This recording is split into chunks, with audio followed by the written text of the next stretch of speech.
I could pick up the phone right now and be talking to a potential customer within 15 minutes. I could do that right now. There's very little you could do by way of broad marketing strategies that could achieve that.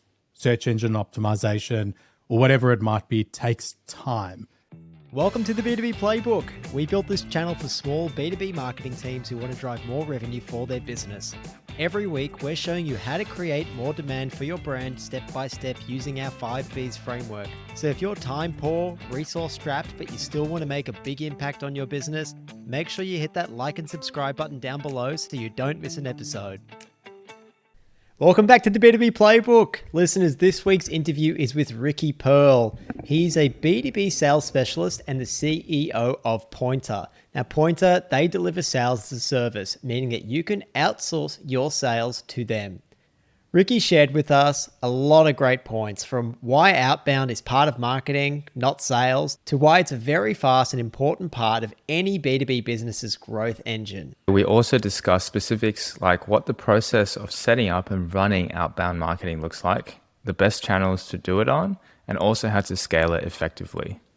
Yeah, that was so practical, Kev. The conversation, listeners, it even touches on how to measure results and when you're likely to see those results. So it's another fantastic episode, if I do say so myself, Kevin, where we dive into what customer-centric B2B sales can look like with a truly helpful expert. We hope you enjoy this conversation with Ricky Pearl. Welcome back to the B2B Playbook, listeners. As you know, we rarely have guests on our show. Instead, we select a few true experts who align with our view that B2B marketing is more about people, not platforms. Today, our special guest is Ricky Pearl. Ricky is a B2B sales specialist and the CEO of Pointer. Pointer delivers sales as a service, meaning you can outsource your sales to Ricky and his team. I connected with Ricky last year and it became very clear to me that his approach to sales is very customer-centric. Ricky, thanks so much for coming on the show. Jeez, man, that's like the nicest intro I've ever gotten. Thanks for having me here. I'm glad. Now, Ricky, our marketers who listen to the podcast, they might be thinking, why on earth do we have a salesperson on at the B2B Playbook? Well, look, I know that many of our listeners, they work in small in-house teams where really, especially early on, the lines between sales and marketing, they're a little more blurred. So listeners, whether you need to help your organization with some cold outbound or you just want to understand what your sales team does so you can better work together, this episode is going to be jam-packed full of helpful, actionable strategy. No pressure, Ricky. Listen, I'm the first to say I believe sales is a subsect of marketing. It's all about taking your product to market, and where marketing ends and selling begins is a very blurred line. And I think that's why you're such a great fit for today, Ricky. And I haven't heard a lot of salespeople say it, but I've become quite familiar with at least some of your methodology and some of your thoughts, and I'm so keen to get them out for our listeners. So the place I want to kick off, I think, is first to really just get to grips with that term outbound, because that term outbound can really make so many of our listeners, so many of our marketers just shudder. Ricky, what is outbound marketing, and why do you think so many marketers at early stage companies are a bit afraid of it? Outbound is the antithesis of inbound, just in its vernacular, like in the language. But broadly, when you create a product that's designed to solve a solution, you've got two options. Either you can wait for someone who's identified that they have that problem to start exploring the market for solutions.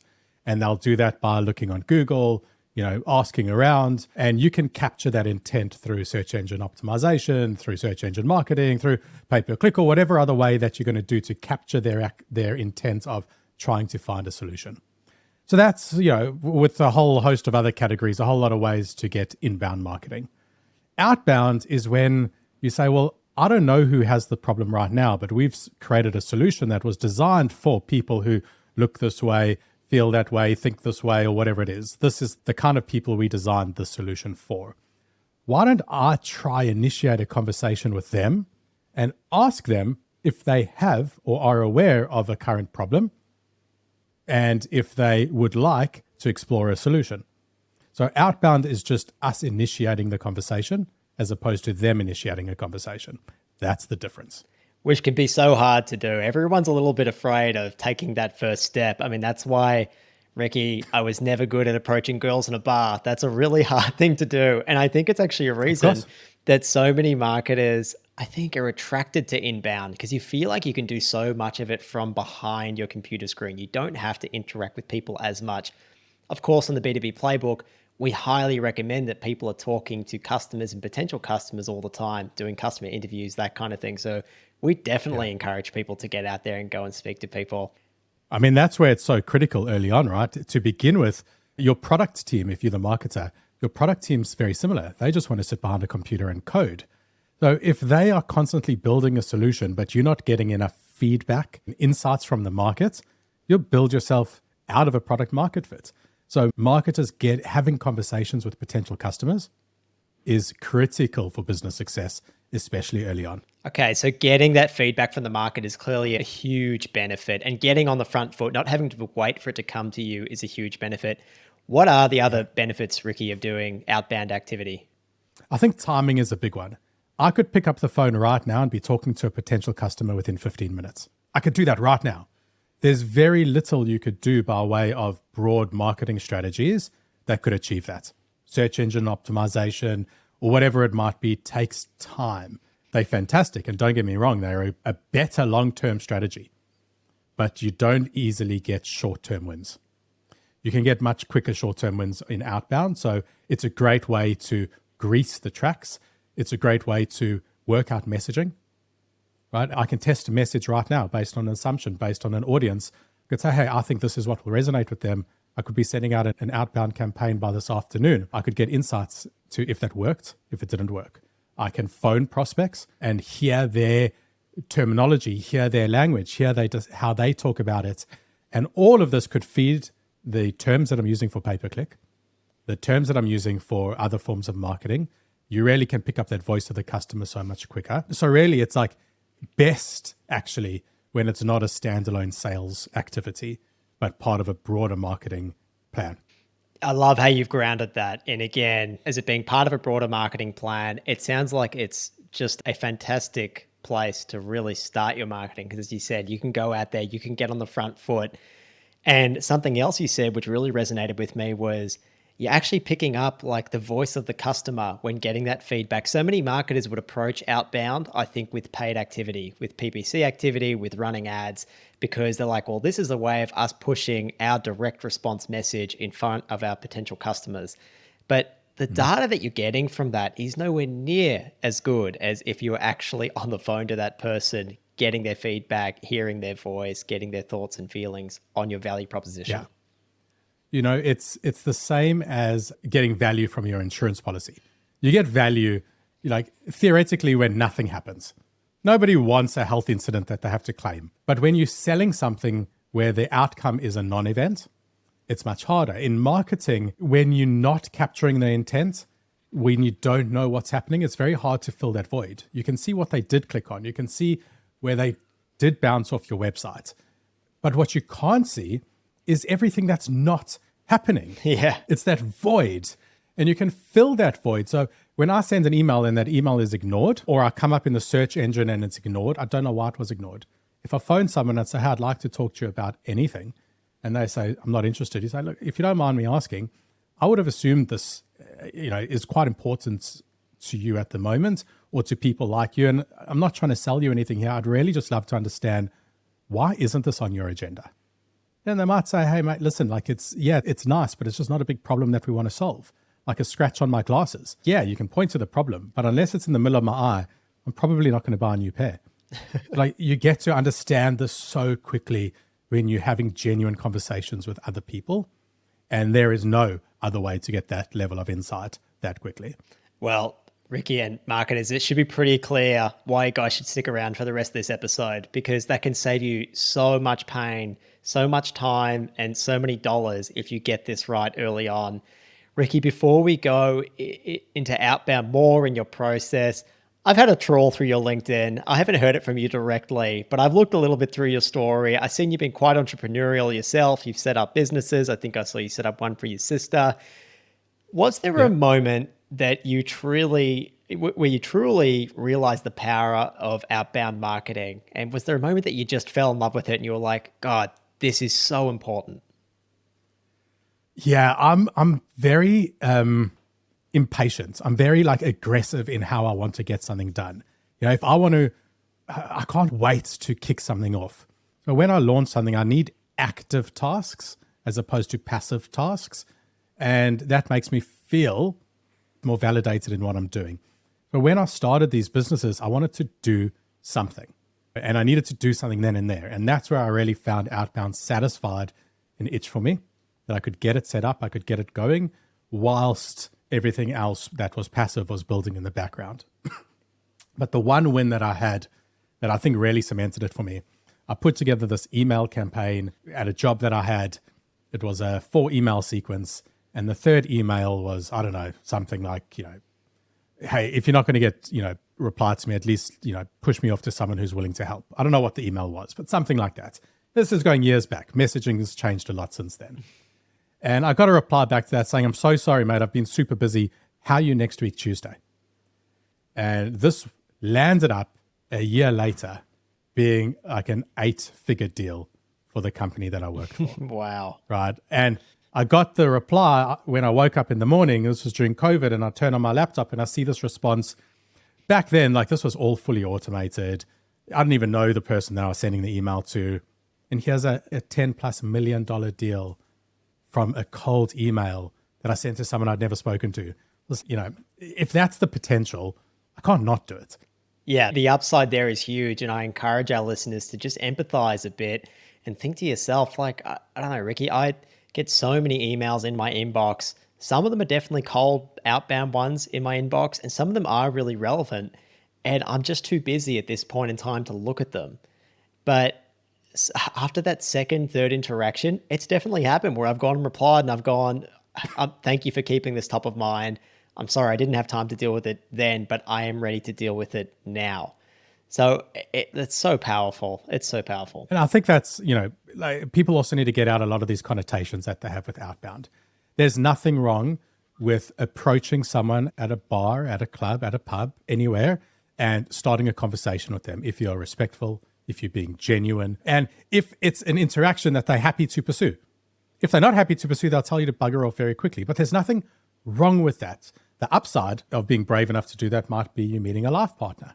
Or the upside of someone else doing that to you may be that you met a life partner, right? Like, there's so much upside to doing it, but we are not at all talking about sleazy trick tactics of the sort. We're talking about genuinely trying to start mature conversations with people that you actually believe that you can help. Okay, well, then I want to go into, Ricky, because you touched on it there, the sleazy tactics. What does bad outbound activity look like? Before we define what a good process looks like, what does the bad look like? Well, the bad is just pure spam. The bad is, firstly, lack of relevancy. If you're not sending a very relevant message to a person, you're spamming them. How to find what's relevant is challenging because everyone often thinks that what they have is hyper relevant. Everybody wants this. Everybody needs this. No. You got to find true relevancy. If you're sending something that's true relevant and you're not tricking people, so not using purposefully tricky language, like, hey, George, would like to discuss a partnership with you. Like, oh, interesting. What does the partnership look like? Well, the partnership looks like you buying my product. Oh my God. The number of those I get, and I'm sure everyone gets, they are horrible. That feeling of being tricked. Yeah. I'd like to discuss this opportunity with you. Say, like, all of that's really spammy. Good outbound is hyper relevant.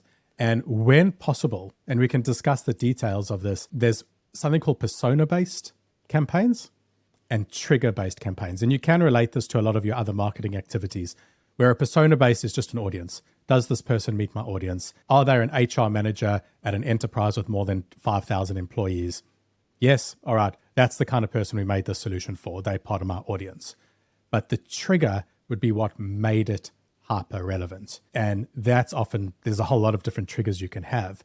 But let's just say your solution was about saving money for these HR managers, or reducing their need for headcounts, or increasing retention. If you saw that they recently had a mass layoff and that makes your solution more relevant to them. So then you've got a trigger-based campaign. And you can start a genuine conversation. Hey, John, I saw that you recently had to lay off 10% of your workforce. That's got a really bloody sting. We've got a solution that kind of helps you do X, Y, Z, which could have helped you or can help you in this particular way. Is that something that would be interesting to you or not? And I'm already seeing, Ricky, that overlap between marketing and sales here, right? Because that's exactly the same thing we need to look at. We've got to look at who it is that we're serving. It's got to be relevant. And that trigger can be like hard to define, but I think you provided a really good example there of looking at real data points that show you that, hey, something very real has happened in that person's life or business, and they are now more likely in market for a solution like that. I want to make something perfectly clear, at least from my perspective. Outbound emails is outbound marketing. It is a marketing function. It is commonly performed by salespeople these days for various reasons.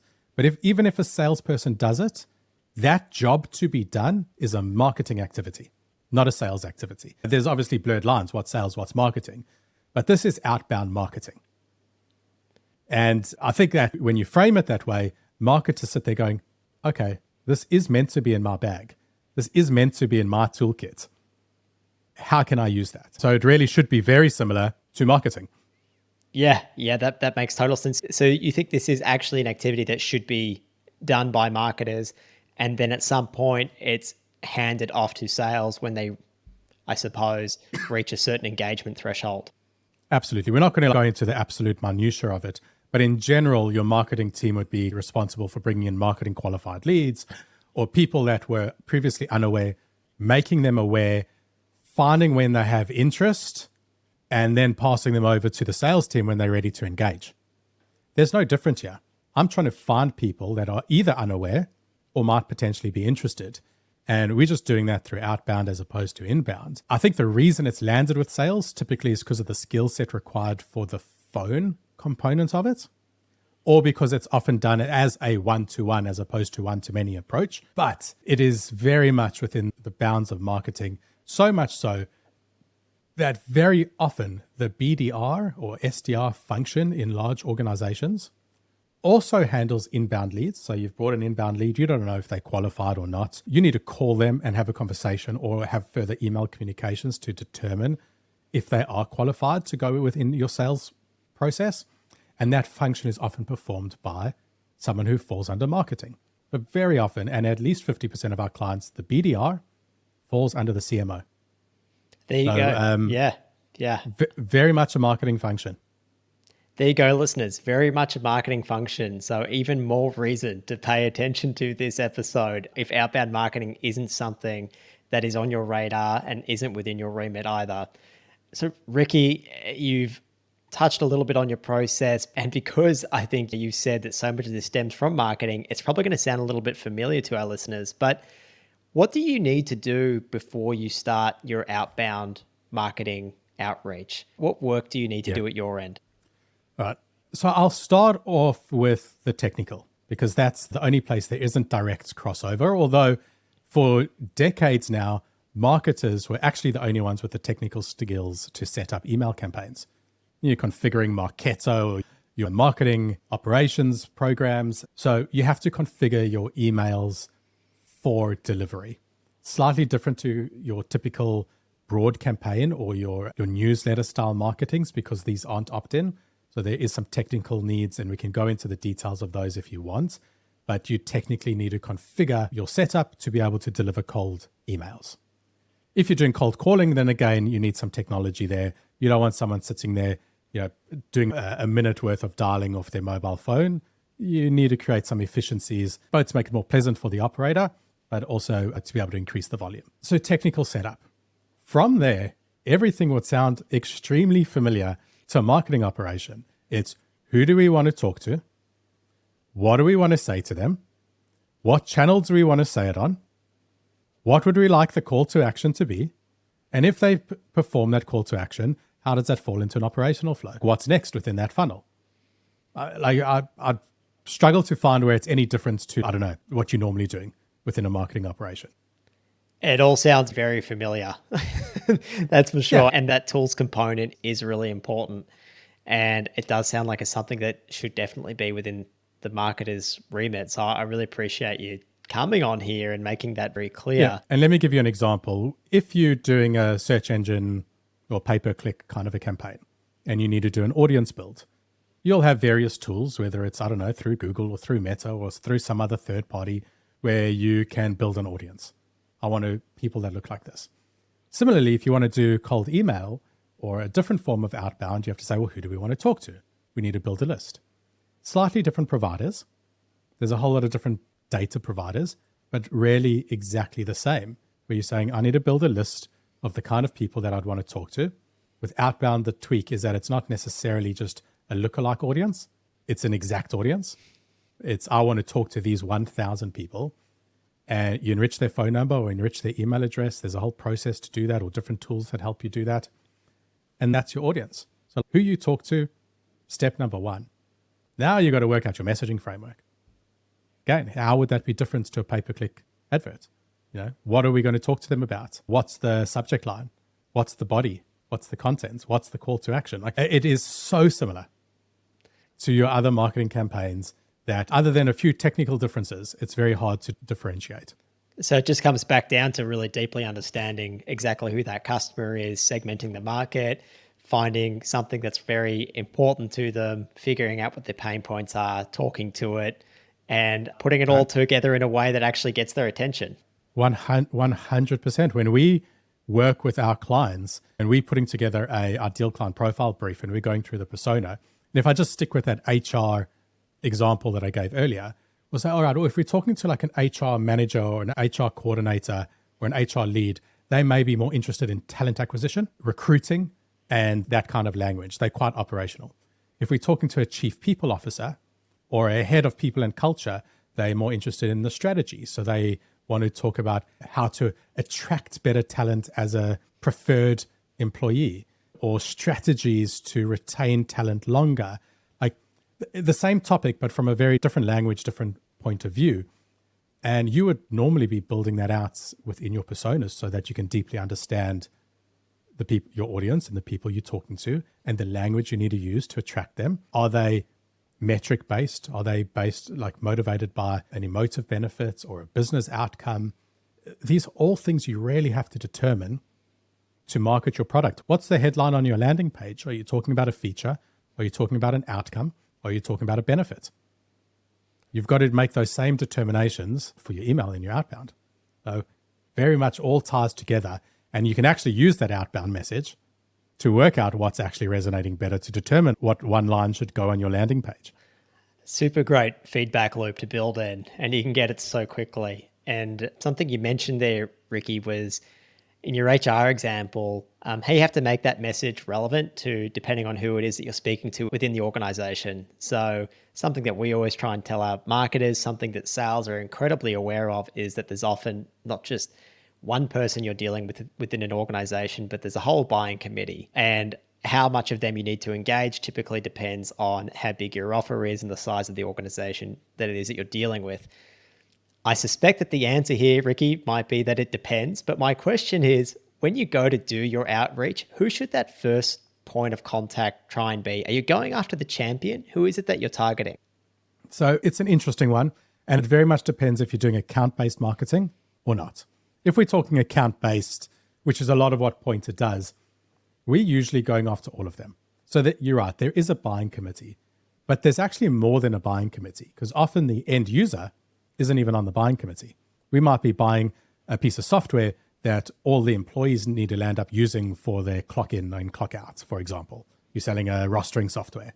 But it's the HR manager, general manager, operations manager that are your buying committee. The CEO, for example, on something that big may be an influencer within that buying committee, but not even necessarily any of the end users, the staff that would clock in or clock out, are involved. So you can talk in outbound to all of them. So we'll often outbound to the end user just for insights. Hey, we wanted to approach your company about clock in, clock out. I'd love to just get some feedback on if this is a current pain point for you. So we're outbound for that feedback. Within the buying committee, people have different interests that they're keen on, right? So if we're talking HR, again, just to use that example, the HR manager might be interested in recruitment. The chief people officer might be interested in the cultural impact that the solution could have. The CFO might be interested in reducing churn and cutting down on recruitment fees by 25%. All within one solution, everyone has their interest within it, and you got to take that message to that individual. When it comes to actually taking that message to that individual, I mean, there's a number of different ways we can try and reach each of those members of the buying committee. You know, you could use LinkedIn outreach, you can use email, you can pick up the phone and call them. What is the best way to reach these people? Sure. What's the best channel, Ricky?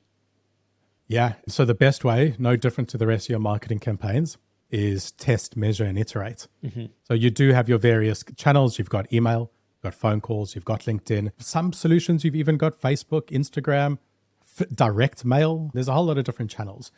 We usually start with an omni-channel approach. So we'll try emailing people, calling people, using LinkedIn as well. And we'll start working out what channel seems to be best.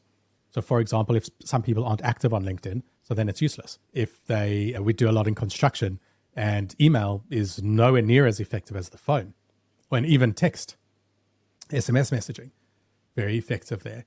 So you do want to do a bit of channel validation, but usually omni-channel is best, because whether a person is on LinkedIn or not is probably less about their industry as a whole and more about that individual. So one CFO might be on and the next CFO not. So we would typically try to send them an email and send them a message on LinkedIn. Not an email, those are currently pretty useless, but LinkedIn strategies, a whole nother conversation. But we'd usually try omni-channel in general and scale it back then once we work out which channels are most effective. Sometimes cost is the prohibitor. You don't have someone to cold call, in which case it's email and LinkedIn are two more economical channels. So that determines it. But broadly, I would say that the channel matters a lot less than the message. Your marketing message is still by far more important than the channel that message is delivered. Well, that should again sound very familiar to our listeners. I hope if they've been listening to the B2B Playbook, that's a message that they've taken away from it. Perhaps our conception of outbound was a little bit off, but we often really thought of it as either it's done in a way that is really at scale, but not personalized at all, versus I think your approach, which is it's a lot more relevant, it's a lot more personalized, but then how do you scale that? Like, how do you actually scale these interactions that you have? So there's a few different levels of personalization at scale. So one is through, you can have a blend of personalized and automated. So very often and very common within outbound campaigns, the first email is personalized. So maybe there'll be a 5 email sequence. Email 2 is just a reply to the thread of email number 1. Email 3 might be trying a new value proposition or coming at it from a different angle. Email 4 might be playing on a different emotion, and email 5, whatever. So email 1, let's just say, might be personalized. So we'll do something called 5x5, where you spend 5 minutes researching a prospect and gather 3 to 5 personalized elements that you add into your template. So that first line is personalized. Hey, George, love the B2B playbook. Would actually love to get some of your feedback on this new marketing platform that we have, which helps marketers do X, Y, Z. Would you have some time for a chat? That's personalized just because I said B2B playbook. What's the level of personalization? Call it like a 3 out of 10. If you can tie that personalization into the hook, into the message, into the reasons, very useful. So you get different degrees of personalization, and they can be scaled with 5 minutes per person. And when you're talking B2B and you've got a deal size of a couple of $1,000s of an average customer value, the 5 minutes is really worthwhile. So absolutely can do it that way. Another way is which we call personalization at scale through hyper-relevance. And bear with me, I'm going to give you an example that I have, which is a pointer. We do sales management as a service as well as outsourced sales. So people often come to us, they want to hire someone to do cold calling, a marketer, for example, but they don't want to coach someone on cold calling. It's all well and good that I'm telling you BDR should fall under marketing, but then it's another thing to say, well, like, how do I coach this person on cold calling? This isn't effective. So we come in and manage them. So level one is find companies that hire SDRs or BDRs. And I could approach them saying, hey, would you like help with marketing, with management of your BDR? So that's still relevant, but let's give that a 1 out of 10 in relevance. Next, I could find companies who hire BDRs but don't have a dedicated BDR manager. Now I know my proposition is slightly more relevant for them. So there's level 2. Now I could find companies that hire BDRs, don't have a dedicated BDR manager, and have recently had churn within the organization. So now I know that this management is actually impacting them and they're feeling some pain. Then I could find companies who hire BDRs, don't have BDR managers, recently had churn, and the BDR department reports to marketing and not sales. Now, again, I know that my ethos and culturally I'm a much better fit. Then I could find people who hire BDRs, don't have BDR managers, recently had churn, they report to marketing, and they just had a new CMO start within the last 6 months. Then I could go through all of that again and find that new marketing CMO who didn't manage a BDR at their previous organization. Now I have a bloody tight fit in terms of who I'm targeting. And when I send them a message, it doesn't even have to be personalized. I can say, hey, George, I'm pretty sure that running a BDR team is a pretty painful new experience.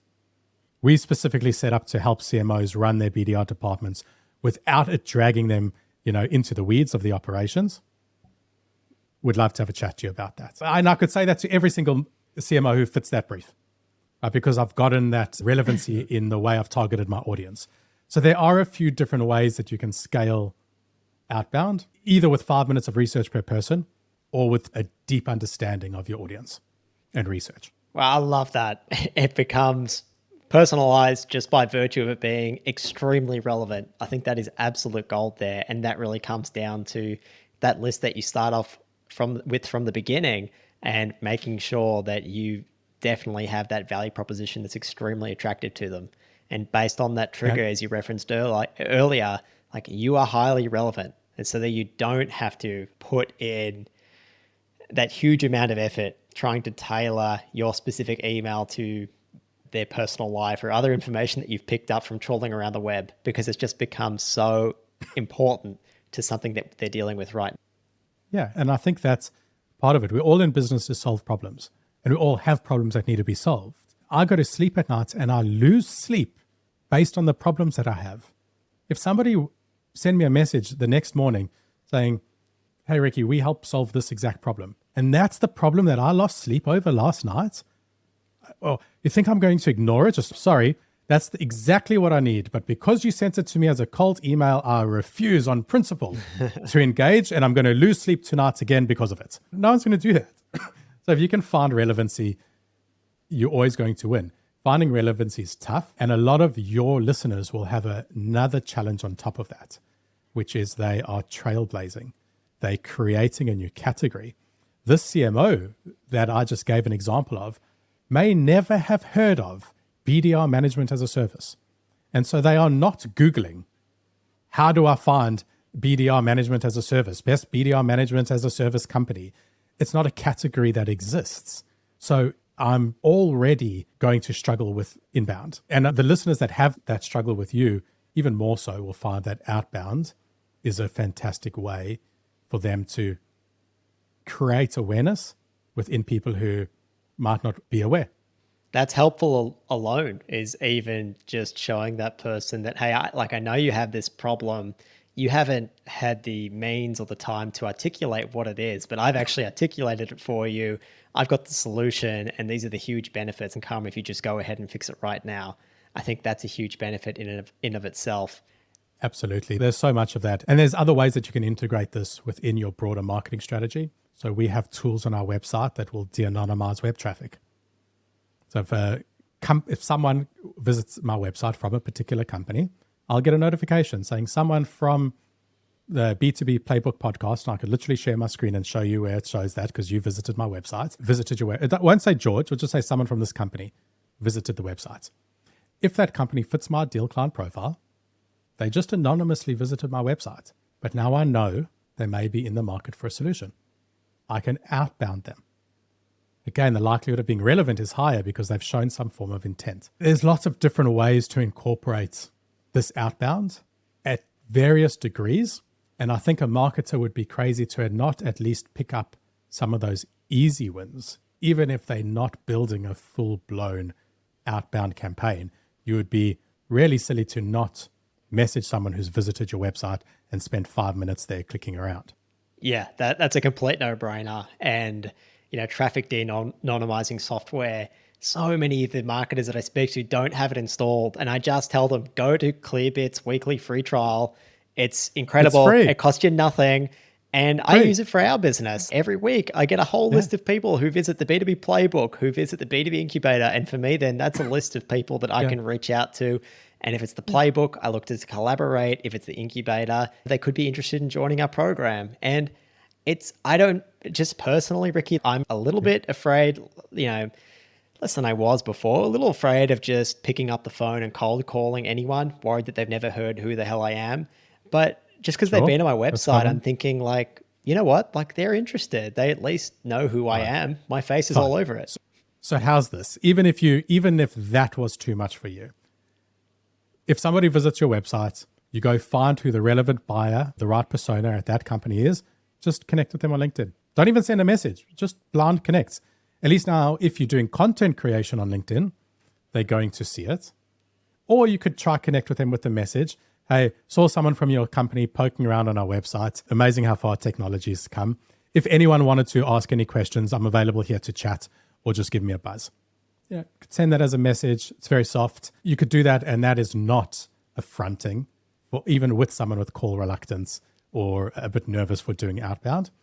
If you want to upgrade from Clearbit, which is, like $30,000 for the paid version, the free one, highly recommended. There's no one who's listening to this who should not at least have the free version on their website.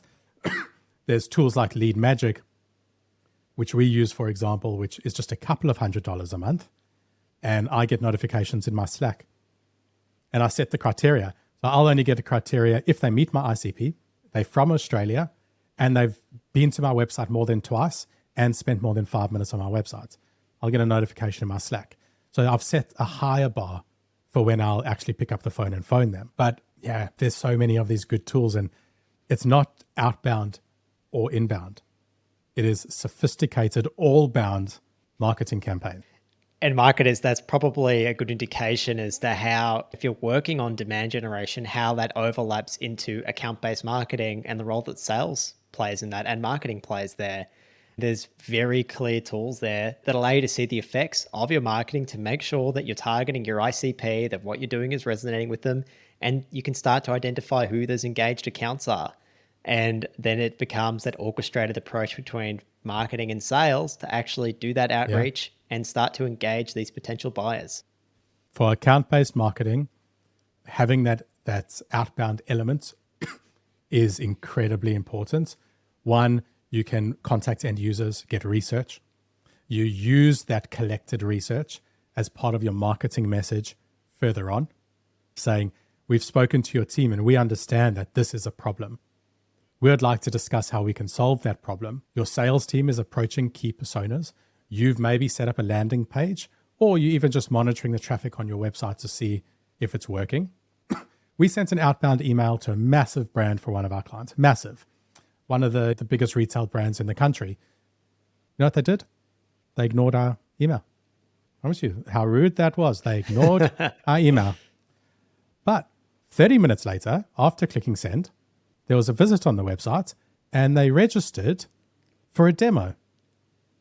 Right? And that's what happened. It happened a month ago. They saw the email.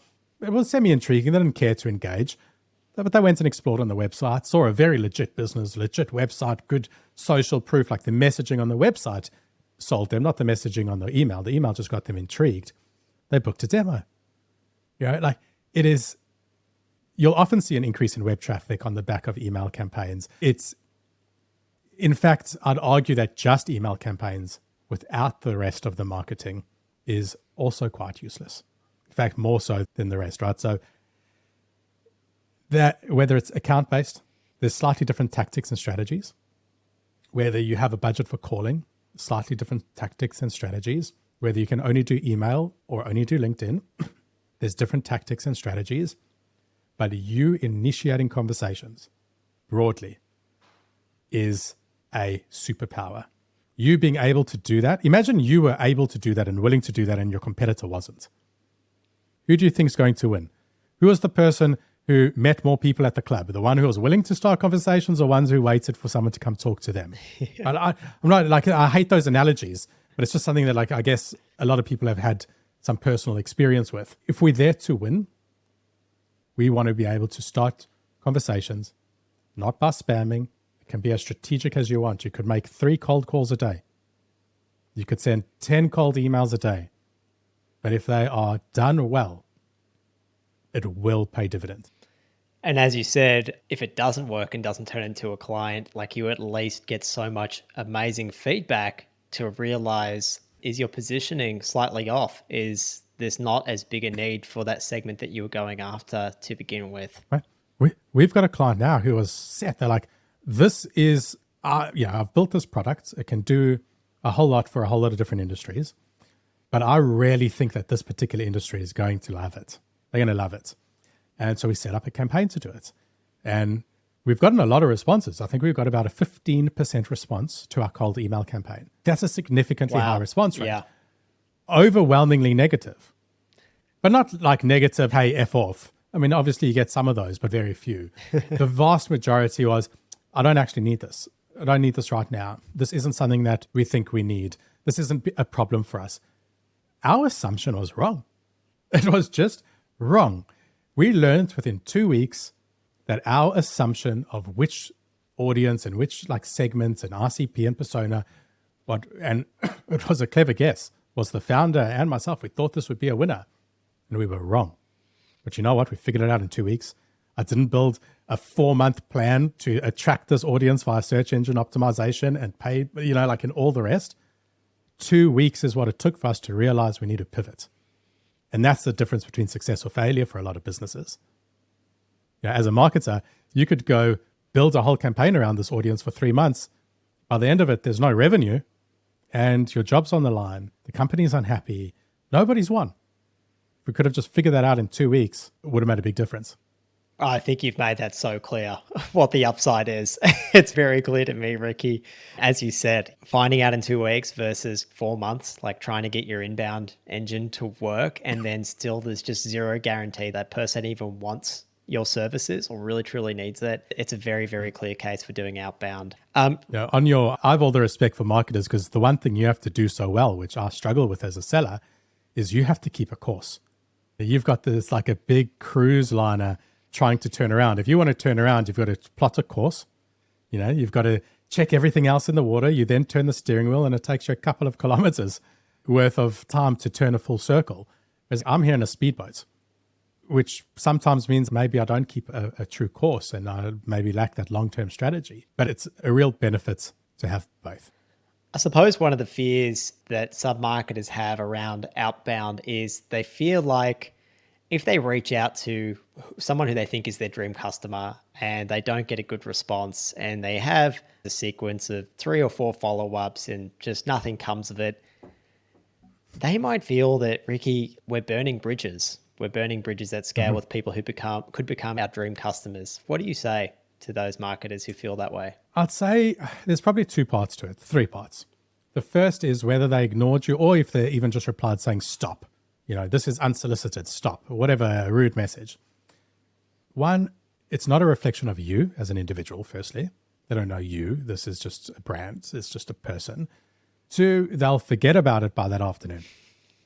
They will genuinely forget about it by that afternoon. Do any of you hold deep your feelings are about Google, as an example? You love it, them as a company, hate them as a company, whatever. Do any of you hold deep resentment for the amount of bloody join YouTube premium adverts that pop up whilst you're watching? We all hate that. We all hate it. It is beyond obtrusive. It is beyond frustrating. But if they stopped doing it next week, you wouldn't even think about it anymore. You wouldn't even remember how annoying it used to be. Like, by the next engagement, it's irrelevant what they did or didn't do. Very often, in fact, you'll find they'll be like, yeah, I actually remember seeing an email from you guys about 6 months ago. Wasn't interesting at the time, but I'm pretty keen to talk about it now. So you don't actually know. Finally, I'd say winning in business is, hold on. I've got to think deeply if I should even say this. Fuck it, I'll do it.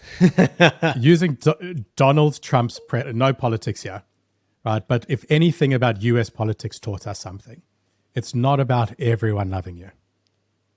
It's about a certain amount of people loving you more than everyone else, right? So winning in business isn't about placating everyone.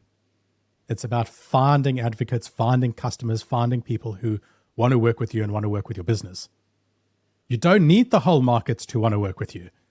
In fact, most people listening to this, if you gained 1% of your market, you'd probably retire early. Like, you don't need them all. But don't not find that 1% because you're worried about what the 99% will say. Go find your 1%, and your 1% are the ones who will respond. Once you have that 1%, you have money in the bank, you can afford to pay for consulting marketers, for consulting outbound agencies. Or you can get the world's your oyster. You can grab number 2%, number 3, number 5. You can completely rebrand, reposition. But don't lose because you're scared about the 80% who won't buy anyway. Very, very powerful. And I think that's something that's going to deeply resonate with a lot of our listeners, Ricky. I mean, at the end of the day, they're stakeholders, like their boss, if you're in a small team, they don't really care like how you're bringing in new customers, right? They don't care about, is this inbound or was it outbound? Your boss just cares. Do we have enough money to grow at the rate that, we want to next month? Like, have we brought in enough revenue? Are we meeting our goals? Are we hitting our KPIs? That's what they really care about. They don't give a shit about how it actually came in. So you've just got to go out there. At the end of the day, it's revenue. Exactly. You got to go and do what you got to do. And I think that, outbound's one of the great ways you can go out and do it. Lots of businesses were built on it. A lot of businesses are finding now, even if they started with product-led growth, firstly, there's a cold start to product-led growth. You need to get some initial users to start creating a flywheel effect. So outbound was part of their short-term strategy. Or now on the back end, they've done product-led growth and they're now looking at how do they grow into, say, the enterprise space or mid-market space. They're looking for higher average customer values. And they're starting to bring on outbound for a new market segment. So specifically where the average customer value is higher, they're starting to bring on outbound teams of SDRs or BDRs. So there's still always a place for it at the beginning, at the end. But as George, as you said, we care about revenue, we care about outcomes, and the people who don't use you aren't thinking about you. The people who told you unsubscribe or ignored you have forgotten about you. We take it personally. They don't care. I think that if there's something I've learned, Ricky, from putting myself out there, I suppose, as a business owner and a content creator, it's that I really suffered from the spotlight effect, right? We all think that everyone's looking at us all the time and judging us and listening to us. The reality is, as you said, like that person doesn't remember you 12 hours later, let alone 24 hours later. So whether what you did was good, bad, or otherwise, like people just don't really remember. What they care about is themselves. So you got to be able to do something that helps them. That's all that really matters. And this is why I think one of the reasons why outbound has landed with sales teams. I think at a deep psychological level, in general, salespeople are more used to handling rejection as part of their job. And they were willing to take this, they're willing to take the knock. So like, hey, I'll send the email. I don't care if they tell me to bugger off. I'm used to it. So some of the skill sets that were needed for outbound, or even if it's not skill sets, but attributes, lended itself towards salespeople. Right? But the marketers who have that mentality, I think, are pretty dangerous. Yeah, that's the marketers who think like sellers and sellers who think like marketers. That's the future. Those are the future leaders. Yeah, they're a seriously deadly combination. I couldn't agree more. Ricky, I've seen you talk about, I guess on LinkedIn, you've spoken about when it comes to outreach, you should try and zig when others zag. What does that mean? And is there a good example you can give us? What does zigging when others zag mean? Sure. If you go to your spam folder right now and look at every email, they're all going to look the same. Right? It used to look like, hey, I hope you're well, or hope you doing well over the pandemic, or whatever it was. There's trends, right? One of the famous outbound cold email writers will post something on LinkedIn, and within 3 to 6 months, everyone's using that style of message. What you need to do as a pattern interrupt within sales or within marketing is you need to stand out. There's a sea of information out there. Your ads have to stand out. Your message has to stand out. Everything has to stand out, and no different to how you're competing for attention in the inbox. You have to have a pattern interrupt and stand out. If you look like everyone else, if you're using terminology, phraseology, writing styles that looks like a marketing email, people will see it as marketing. For example, so many marketing subject lines would be, I don't know, what the benefit is, or something catchy or something cool, maybe even have an emoji in the subject line. Go look at your internal emails between you and your partner, you and your boss, you and your colleagues. I can promise you there's no fucking emojis in the subject line. Right? I can promise you there's not, hey, George, comma, what do you think of this? Nobody uses a first name in a subject line unless it's marketing. Yeah. But in marketing, because they have these use of these merge fields, if I see my first name in a subject line, I'm not even reading that email. It is marketing. Yeah. Right? That's what I mean. A name, comma in a subject line, that's what all the marketers are doing. So I need to avoid that. I need to zag. I can't use that style. So I would just make the subject line like what the internal email is between, you and your boss, George/Ricky, one-on-one, like one like little something like that, podcast. I don't know, whatever you would use. So that's how you need to stand out. But now when everyone starts using that, well, then you're going to have to think about what's next. There's just so many examples. To the point, there was a big trend this year of nobody using any fluff. So don't say, I hope this email finds you well. Hope you had a good weekend. Any of that. It was just, George, tell me, how are you getting to ABC? How are you achieving this outcome? It was straight, punchy, to the point. Did very well. And now we're all used to that. For example, you would have seen a lot of the thoughts bump, the thoughts in an email. Yep. What do you think in an email as a bump? Everyone sees that. As soon as you see that now, you know you're part of a sequence. What was it originally? Originally, it was a way to psychologically trick you into making you feel like you were rude for ignoring a person. You don't want to be rude because you see yourself as a kind, nice person. And so you would respond kindly because now you're compensating as well for being rude. You don't see that anymore. Now when you see that thoughts bump, you think, I'm being sequenced. This asshole. I don't want this. So you have to change that pattern. And so it's breaking molds, being one step ahead of the curve, seeing what everyone says is working, understanding that, internalizing it, and then being a bit different. That's a great example. And I think things that are really relatable. Other examples that I heard of when it came to outreach was, I don't know, people say make it more personalized by videoing yourself and delivering that as a message. I personally find that really strange whenever I get that in my inbox. I just think, this person doing? I don't want to. Who sends a cold video? Yeah. That's like an unsolicited dick pic. Right? People don't do it. Yeah, there's times if you've built up a relationship, if I'm you and your colleague, if you're dropping them a quick loom because you've got a complicated message to communicate, absolutely. Video is an incredible means of communication, asynchronous communication in particular. But doing that cold when you haven't earned a right, I find it to be quite weird. There was a trend and a period where it was different and it worked. Now, I don't know, maybe in LinkedIn it's also a little bit different, but on email, it is underperforming written emails on average, by and large. There you go. There you go, listeners. Zig when others zag, but don't be a weirdo. Just use your human intuition as to whether you would find it strange or not, and whether it's something you would like to receive. So at the moment, there were things like using spelling mistakes, all these little tricks and tactics that people were using to make it seem human. Whereas the right answer is actually just make it seem human. You want it to be personal, well, also make it personal to you. Let your personality shine through. And that can work. And that will probably work. And at least it will feel authentic to you. The only risk of putting yourself in an email is it does make the rejection feel personal. So you still, but yeah, zig when others are zagging or zag when others are zigging. Stand out from the crowd. Do things a little bit different. Be a little bit exciting. Don't be boring. Who wants boring? I hate boring people. We all hate boring. And it will serve you well. That being said, there are still some rules that are not to be overwritten, and don't zag on those rules. Okay. No one's going to read a I'm gonna have to ask. I have to ask what these rules are, Ricky. I mean, you just gave such an ominous warning. I need to know what these rules. Well, fine, you don't have to go into all of them, but like some of them that would seem obvious, right? Don't send an email that's a bloody essay. Yeah.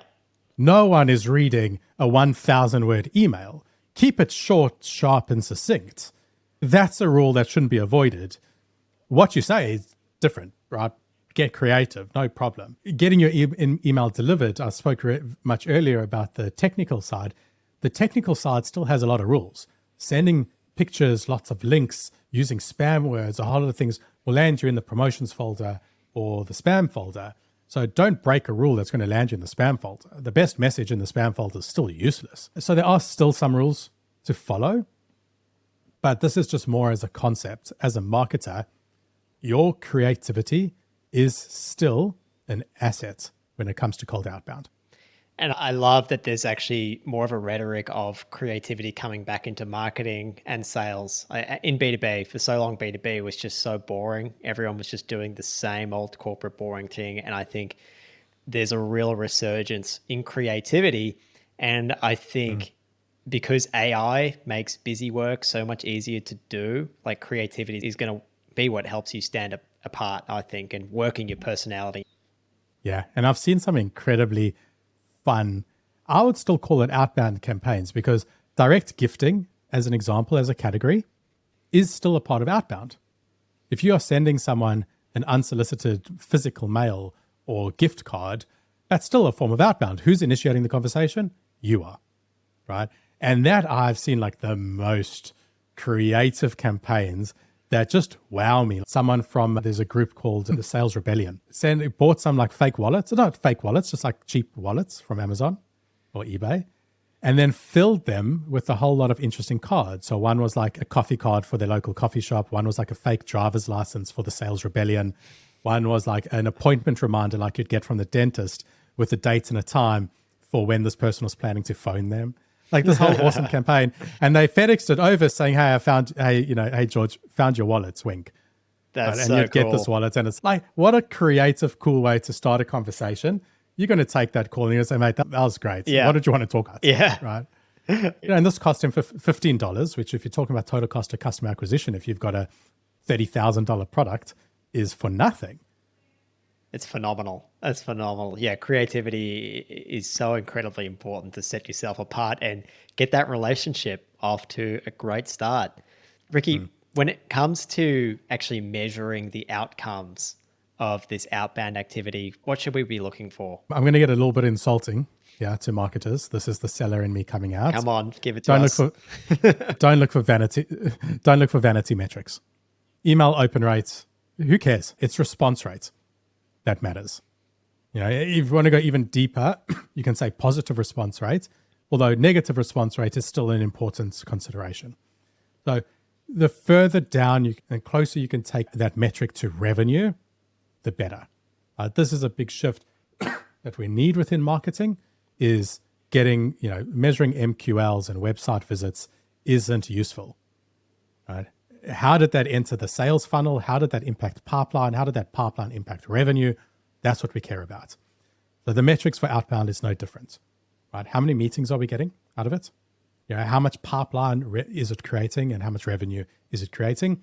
Now, sometimes it's hard to measure revenue because we're 6 months away from revenue, 9 months away from revenue, whatever your sales cycle is. So work that back to what the right metric is that you can measure.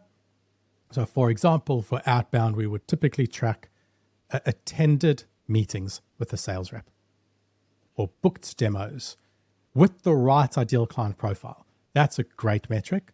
If you can go one step further, one back, you might say, well, how many calls are connecting? How many people are saying they're not interested? How many people are responding to the message? How many people are clicking from the message through to the website? There's lots of things that you can measure, and you just want to improve them because you need to work out, is your message off?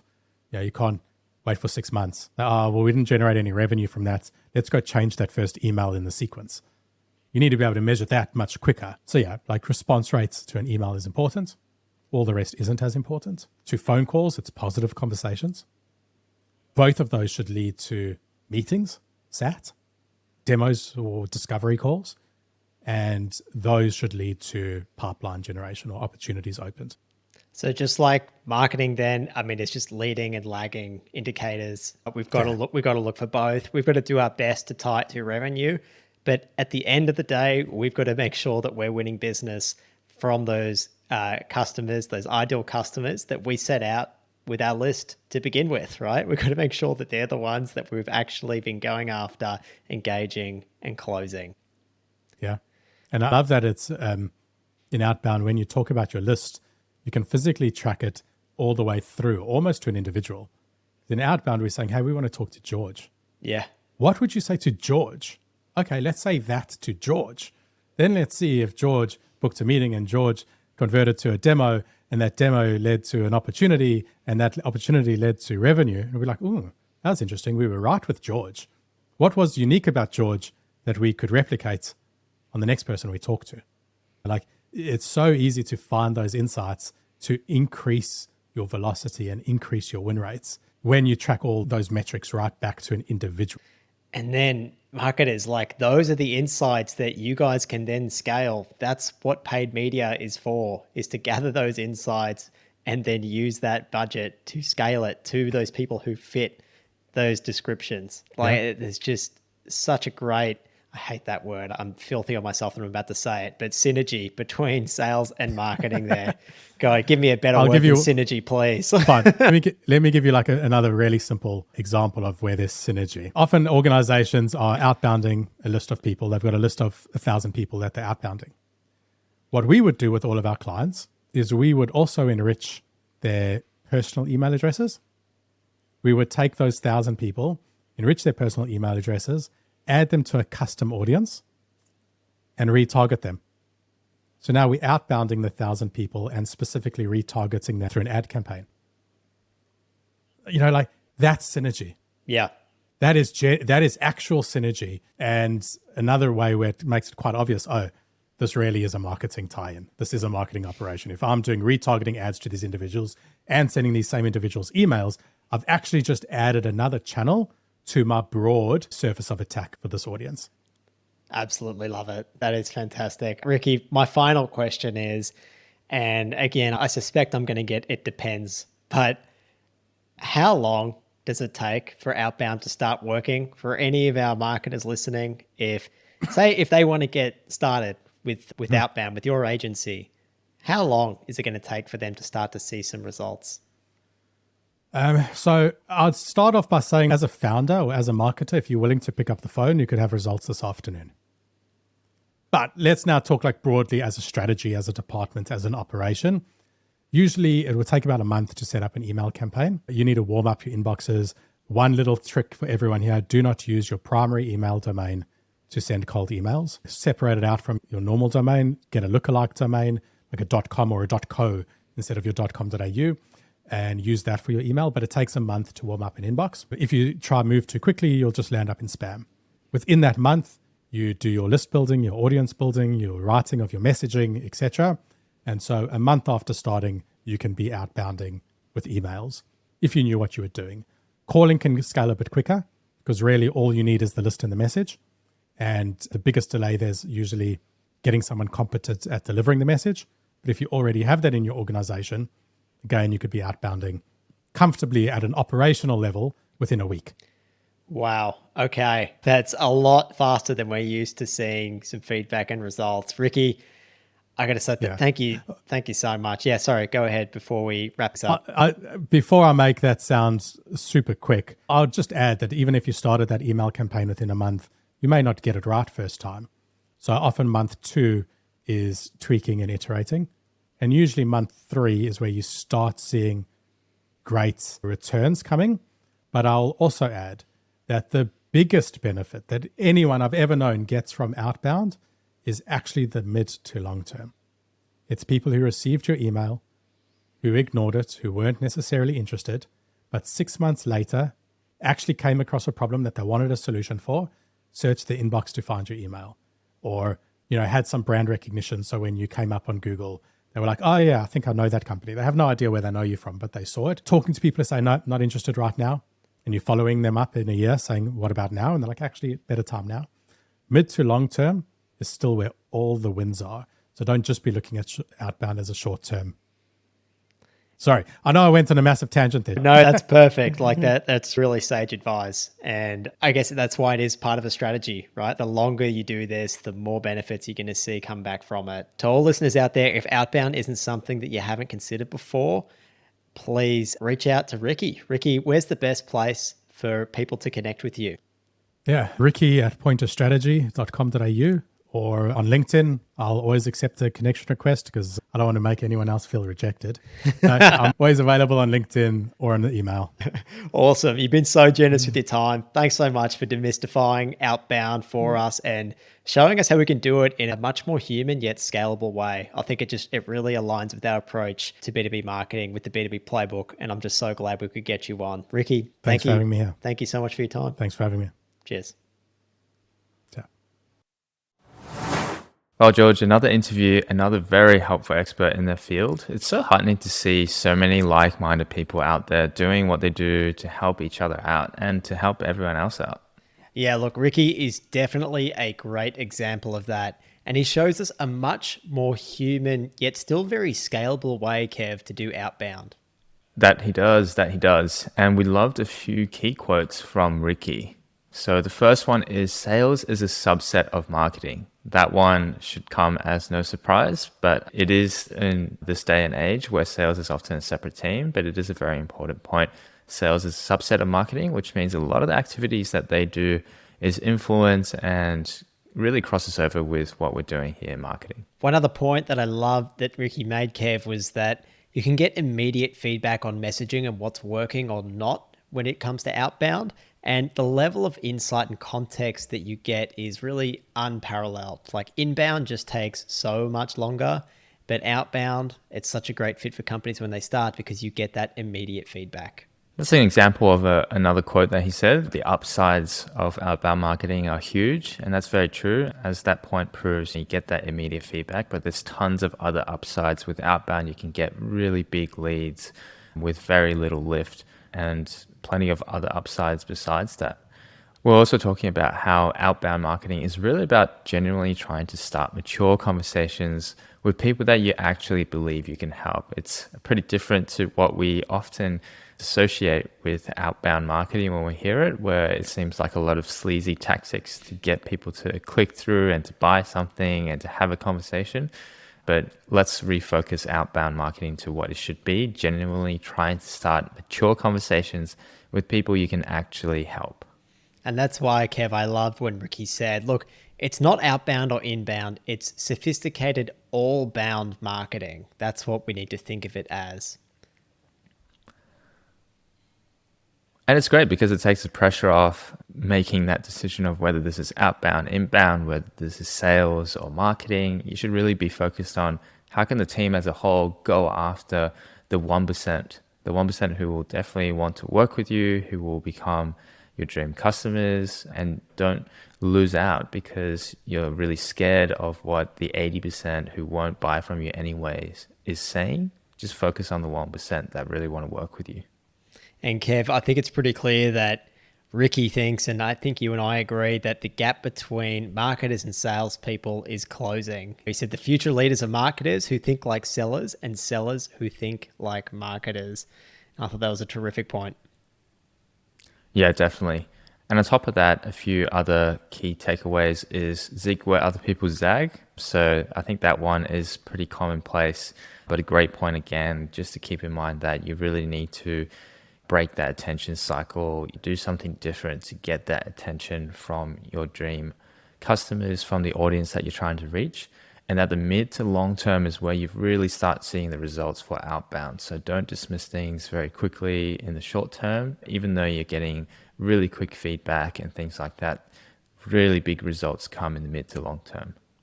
All right, listeners, go and connect with Ricky Pearl on email or LinkedIn and through his business pointer if you're looking for something like that. As always, we're absolutely stoked that more and more of you are joining us each Monday by listening to the B2B Playbook. And if we can ask just one thing, it would be to please pass the show on to someone who might enjoy it and get value from it, or leave us a short review on whatever platform it is you listen on. It's a huge help to us, our future listeners and viewers, because we're on YouTube now, and we really, really appreciate it. Take care. Thanks, Kev, and see you next week. Thanks, George. Thanks, listeners. See you next week.